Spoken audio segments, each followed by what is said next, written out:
Illustration 2, page number 216 of dissolution of partnership firm. ये सम के अंदर जो इंपॉर्टेंट पॉइंट्स है, आपका जो पोस्टिंग है वो रूटीन है।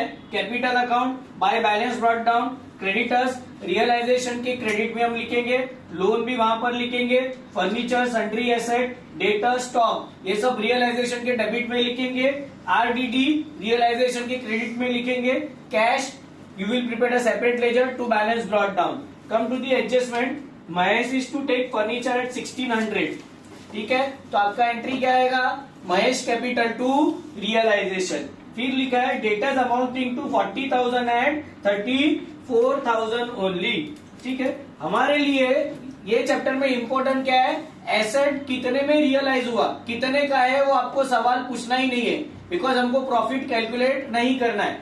तो आपको कौन से अमाउंट पे फोकस करना है कि कितने में वो रियलाइज हुआ। तो ये सब में 40,000 का डेटर्स 34,000 में रियलाइज हुआ, तो हमारे लिए इंपॉर्टेंट अमाउंट है 34,000। Then he accepted the creditors at 12,000 at that figure. तो क्या हो गया, क्रेडिटर्स कौन लेके जा रहा है, पार्टनर लेके जा रहा है, तो realisation to Mahesh capital. Then next, Suresh is to take over all stock at 14,000, sundry asset at 16,000 at 14,400 only. Again the same logic, 16,000 का एसेट 14,400 में लेके जा रहे हैं, तो हमारे लिए इंपॉर्टेंट अमाउंट कौन सा है, 14,400, जो अमाउंट रियलाइज हो रहा है, कितने का वो जरूरी नहीं है। Same logic with the first adjustment. Then adjustment number 3, Yogesh is to take over the remaining sundry asset at 16,000 and assume the responsibility for discharge of loan together with accrued interest on loan, ठीक है। तो वो loan भी लेके जा रहा है और इंटरेस्ट आउटस्टैंडिंग है वो भी लेके जा रहा है। उसका मतलब क्या हो गया, ये लायबिलिटी अनरिकॉर्डेड थी, बट हम बिजनेस बंद कर रहे हैं और अब वो इंटरेस्ट वो लेके जा रहा है, तो सेम एंट्री आएगी जो लोन की आ रही है। लोन में हम क्या करते थे, योगेश कैपिटल के डेबिट में लिखते थे और रियलाइजेशन के क्रेडिट में लिखते थे। तो same thing will do for interest also.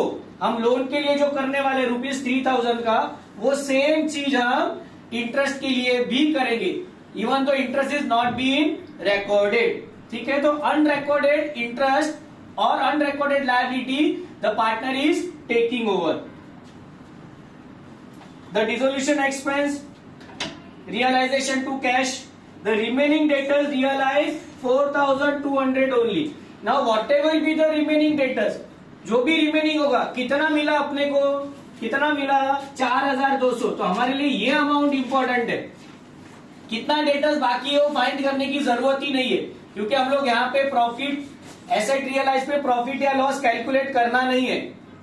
तो जो अमाउंट रियलाइज हो रहा है वो आपको सीधे सीधे लिखना है। तो एसेट रियलाइज हो गया, bank account debit to realisation, जो स्टैंडर्ड एंट्री है वही आपको यूज करनी है। तो रिमेनिंग कितना है वो आप फाइंड करने जाना मत, ठीक है।